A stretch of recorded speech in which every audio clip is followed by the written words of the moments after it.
Hi hello friends, welcome back to my YouTube channel. ಹೇಗಿದ್ದೀರಾ ಎಲ್ಲರೂ? I hope ಎಲ್ಲರೂ ಕೂಡ ಚೆನ್ನಾಗಿದ್ದೀರಾ ಅಂತ ಅಂದ್ಕೊಳ್ತಾ ಇವತ್ತಿನ ವೀಡಿಯೋನ ಶುರು ಮಾಡ್ತಾ ಇದ್ದೀನಿ. ಅದಕ್ಕೂ ಮೊದಲನೇದಾಗಿ ನೀವೇನಾದ್ರು ಫಸ್ಟ್ ಟೈಮ್ ನಮ್ಮ ಯೂಟ್ಯೂಬ್ ಚಾನಲ್ನ ವಿಸಿಟ್ ಮಾಡಿದರೆ ಪ್ಲೀಸ್ ತಪ್ಪದೆ ಚಾನಲ್ನ ಸಬ್ಸ್ಕ್ರೈಬ್ ಮಾಡ್ಕೊಳ್ಳಿ. ಹಾಗೆ ವಿಡಿಯೋ ಇಷ್ಟ ಆದರೆ ಲೈಕ್, ಶೇರ್ ಆ್ಯಂಡ್ ಕಮೆಂಟ್ ಮಾಡೋದನ್ನು ಮರಿಬೇಡಿ ಸ್ನೇಹಿತರೆ. ಬನ್ನಿ ಹಾಗಾದರೆ ಇವತ್ತಿನ ಈ ಒಂದು ವಿಡಿಯೋನ ಶುರು ಮಾಡೋಣ. ಏನಾಯಿತು ಎಂಬ ಪ್ರಶ್ನೆಗೆ ಏನೂ ಇಲ್ಲ ಎಂಬ ಉತ್ತರದಲ್ಲಿ ಏನೋ ಇದೆ ಎಂದು ಅರಿತವರೇ ನಿಜವಾದ ಆತ್ಮೀಯರು. ಖಂಡಿತ ಅಲ್ವಾ ಸ್ನೇಹಿತರೆ? ತುಂಬ ಸಲ ನಮ್ಮ ಸಿಚುವೇಶನ್ ಹೇಗಿರುತ್ತೆ ಅಂದರೆ, ನಮಗೆ ಏನೋ ಒಂದು ಕಷ್ಟ ಇರುತ್ತೆ, ಅಥವಾ ಏನೋ ಒಂದು ಕೆಟ್ಟ ಪರಿಸ್ಥಿತಿ ಇರುತ್ತೆ, ಅಥವಾ ಏನೋ ಒಂದು ನೋವಿರುತ್ತೆ. ಅದನ್ನು ನಾವು ಯಾರ ಹತ್ರನೂ ಹೇಳ್ಕೊಳಕ್ಕಾಗ್ತಾ ಇರೋದಿಲ್ಲ. ನಾವೆಷ್ಟೇ ಆತ್ಮೀಯರಿರ್ಬೋದು, ಕೆಲವೊಂದು ಸಂದರ್ಭದಲ್ಲಿ ಹೇಗೆ ಅಂದರೆ ಅದನ್ನು ಹೇಳ್ಕೊಳ್ಳೋದಕ್ಕೆ ನಮಗೆ ತುಂಬಾ ಸಮಯ ಬೇಕಾಗುತ್ತೆ. ಆ್ಯಕ್ಚುಲಾಗಿ ಹೇಳಬೇಕು ಅಂತಂದ್ರೆ ಅಲ್ವಾ? ಯಾಕಪ್ಪ ಅಂದರೆ ನಾವೆಷ್ಟೇ ಕ್ಲೋಸ್ ಆಗಿದ್ದಾಗಲೂ ಕೂಡ ಕೆಲವೊಂದು ವಿಚಾರಗಳು ಅಂತ ಬಂದಾಗ, ಅಯ್ಯೋ ಇದನ್ನು ಹೇಳಿದ್ರೆ ಅವರು ಎಲ್ಲಿ ನನ್ನ ಮೇಲೆ ಕೋಪ ಮಾಡ್ಕೋತಾರೋ, ಅಥವಾ ಬೇಜಾರಾಗ್ತಾರೋ, ಅಥವಾ ನಮ್ಮಿಂದ ದೂರ ಆಗ್ತಾರೋ, ಹೀಗೆ ಸಾವಿರಾರು ಪ್ರಶ್ನೆಗಳು ನಮ್ಮ ತಲೆಯಲ್ಲಿ ಬರಲಿಕ್ಕೆ ಅಂತ ಶುರುವಾಗುತ್ತೆ. ಹಾಗೆ ಶುರುವಾದಾಗ ಬರುವಂತಹ ಒಂದು ಪರಿಸ್ಥಿತಿ ಅಥವಾ ಒಂದು ಸಿಚುವೇಶನನ್ನು ಒಬ್ಬರು ಅರ್ಥ ಮಾಡ್ಕೊತಾರೆ. ಅವರು ಯಾರಪ್ಪ ಅಂದರೆ ನಮ್ಮ ಮನಸ್ಸಿಗೆ ತುಂಬಾ ಹತ್ರ ಆದವರು. ಹಾಗೆಯೇ ನಮ್ಮನ್ನು ತುಂಬ ಚೆನ್ನಾಗಿ ಯಾರು ಅರ್ಥ ಮಾಡ್ಕೊಂಡಿರ್ತಾರೆ ಅಂಥವ್ರು ಮಾತ್ರ. ಕೆಲವೊಮ್ಮೆ ಏನಾಗುತ್ತೆ ಅಂದರೆ ಏನೂ ಹೇಳಿಲ್ಲ ಅಂದ್ರೂ ಕೂಡ ನಮ್ಮ ಮಾತಲ್ಲಿ, ಹಾಗೆಯೇ ನಮ್ಮ ಮುಖದ ಹಾವಭಾವದಲ್ಲಿ ಅವರು ಎಲ್ಲದನ್ನು ಕೂಡ ಅರ್ಥ ಮಾಡ್ಕೊಂಡಿರ್ತಾರೆ. ನಮ್ಮ ಫೇಸ್ ಎಕ್ಸ್ಪ್ರೆಷನ್ ನೋಡಿನೋ ಅಥವಾ ನಮ್ಮ ನಡವಳಿಕೆನಲ್ಲೋ ಅವರಿಗೆ ಗೊತ್ತಾಗುತ್ತೆ, ಇಲ್ಲೇನೋ ಸರಿ ಇಲ್ಲ, ಇವಳಿಗೇನೋ ತೊಂದರೆ ಆಗಿದೆ, ಅಥವಾ ಏನೋ ಬೇಜಾರು, ಅಥವಾ ಏನೋ ನೋವಲ್ಲಿದ್ದಾಳೆ ಅಂತ ತುಂಬಾ ಈಸಿಯಾಗಿ ಐಡೆಂಟಿಫೈ ಮಾಡ್ತಾರೆ. ಸೊ ಅದನ್ನು ನೋಡಿ ಏನಾಯಿತು ಅಂತ ಕ್ವಶನ್ ಕೂಡ ಮಾಡ್ತಾರೆ. ಮಾಡಿದಾಗಿಲ್ಲ ಏನೂ ಇಲ್ಲ ಅಂತ ಹೇಳಿ ನಾವು ತುಂಬಾ ನ್ಯಾಚುರಲ್ ಆಗಿರಬೇಕು, ತುಂಬಾ ಕಾಮನ್ ಆಗಿ ಅವ್ರಿಗೆ ಗೊತ್ತಿಲ್ಲ ಇರಬೇಕು ಅಂತ ಹೇಳಿ ನಟಿಸ್ತಾ ಇರ್ತೀವಿ. ನಾವು ಅಂದ್ಕೊಂಡಿರ್ತೀವಿ ಅಷ್ಟೇ, ಯಾರಿಗೂ ಗೊತ್ತಾಗಲ್ಲ, ಹೇಳೋದೇ ಬೇಡ ಬಿಡು ಅಂತ ಹೇಳಿ. ಬಟ್ ಯಾರು ನಮ್ಮ ಆತ್ಮೀಯರು ಅಂತ ಇರ್ತಾರೆ, ನಮ್ಮ ಮನಸ್ಸಿಗೆ ತುಂಬಾ ಹತ್ರ ಅಂತ ಯಾರು ಇರ್ತಾರೆ, ಖಂಡಿತ ನಾವೇನೇ ಹೇಳ್ದೇ ಇದ್ದರೂ ಕೂಡ ನಮ್ಮ ಸಮಸ್ಯೆಗಳು ಏನಿದೆ ಆ ಥರ ಯಾಕಿಷ್ಟು ಬೇಜಾರು ಅನ್ನೋದನ್ನ ಖಂಡಿತ ಅರ್ಥ ಮಾಡ್ಕೊತಾರೆ. ಮಾಡ್ಕೊಂಡಿಲ್ಲ ಅಂದರೂ ಪೂರ ಅರ್ಥ ಮಾಡ್ಕೊಳಕ್ಕಾಗಿಲ್ಲ ಅಂದರೂ ಅಟ್ಲೀಸ್ಟ್ ಅರ್ಥ ಮಾಡ್ಕೊಳ್ಳುವಂತಹ ಪ್ರಯತ್ನನಾದರೂ ಪಡ್ತಾರೆ ಸ್ನೇಹಿತರೆ. ನಿಮಗೂ ಕೂಡ ಇದು ನಿಜ ಅಂತ ಅನಿಸಿದರೆ ಪ್ಲೀಸ್ ವಿಡಿಯೋಗೆ ಒಂದು ಲೈಕ್ ಮಾಡಿ, ಓಕೆನಾ? ಸೊ ಹಾಗೆ ನಿಮ್ಮನ್ನು ಆ ರೀತಿಯಲ್ಲಿ ಅರ್ಥ ಮಾಡ್ಕೊಳ್ಳುವಂತಹ ವ್ಯಕ್ತಿ ಯಾರು, ಅವ್ರಿಗೆ ಈ ವಿಡಿಯೋನ ಶೇರ್ ಮಾಡಿ ಸ್ನೇಹಿತರೆ, ಓಕೆನಾ?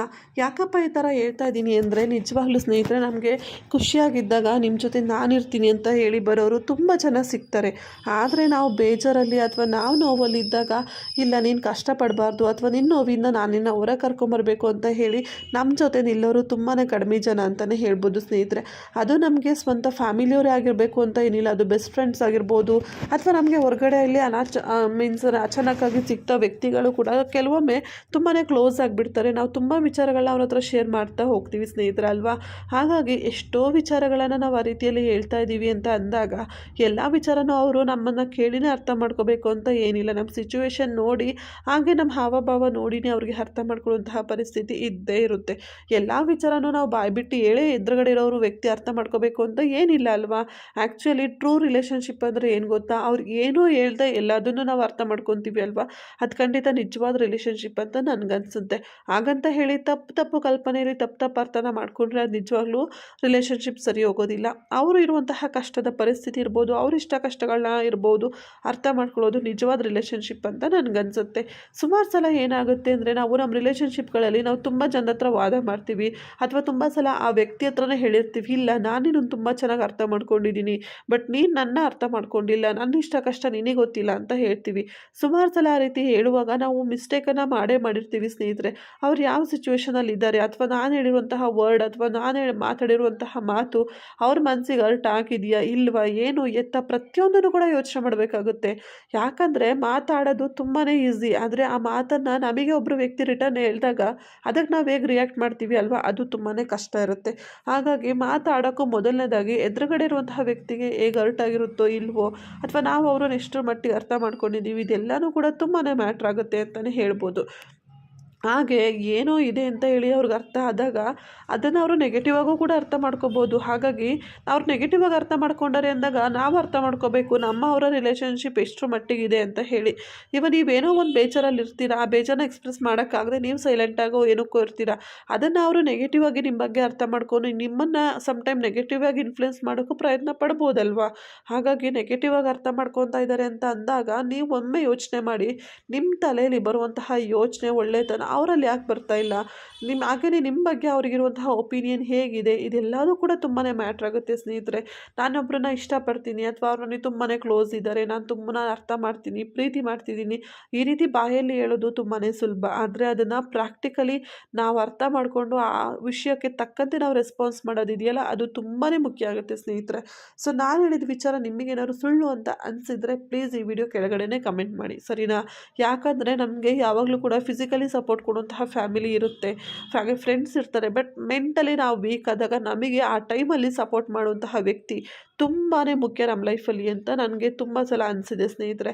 ಸೊ ಯೂಶಲಿ ಇದೆಲ್ಲರಿಗೂ ಕೂಡ ಅನಿಸಿರುತ್ತೆ. ಅಂತಹ ವ್ಯಕ್ತಿಗಳನ್ನ ದಯವಿಟ್ಟು ನಿಮ್ಮ ಕಡೆ ರಿಕ್ವೆಸ್ಟ್ ಅಂತ ನೆನ್ಕೊಳ್ಳಿ ನಾನು ಮಾಡ್ತಿರೋದು. ಅಂಥವ್ರನ್ನ ಏನೇ ಕಷ್ಟ ಬರಲಿ, ಎಂಥದ್ದೇ ಪರಿಸ್ಥಿತಿಲಾಗಿ ಖಂಡಿತ ಕೈ ಬಿಡೋಕ್ಕೆ ಹೋಗ್ಬಿಡಿ ಸ್ನೇಹಿತರೆ. ಯಾಕಪ್ಪ ಅಂದರೆ ಅಂಥ ವ್ಯಕ್ತಿಗಳು 100ರಲ್ಲಿ ಒಬ್ಬರು ಸಿಗ್ತಾರೆ, ಸರಿನಾ?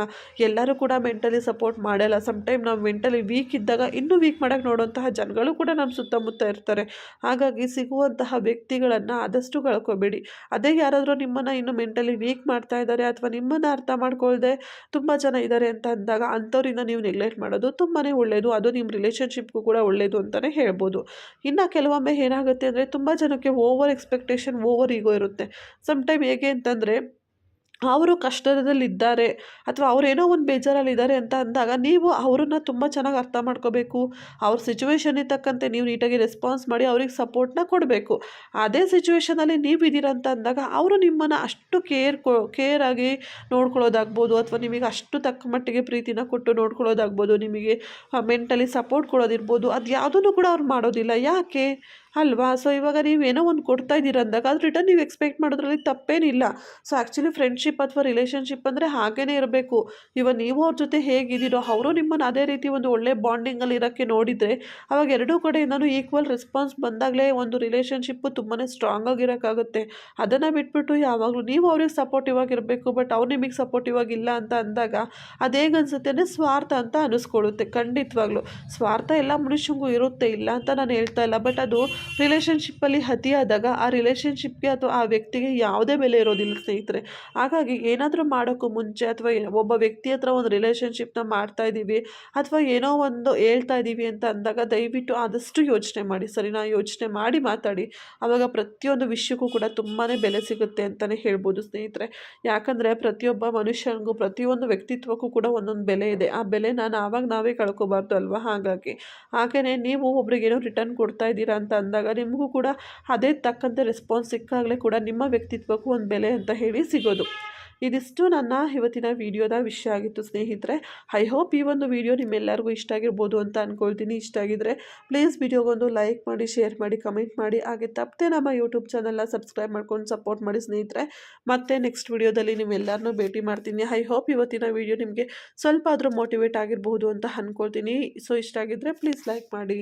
Thank you so much for watching. Take care. Bye.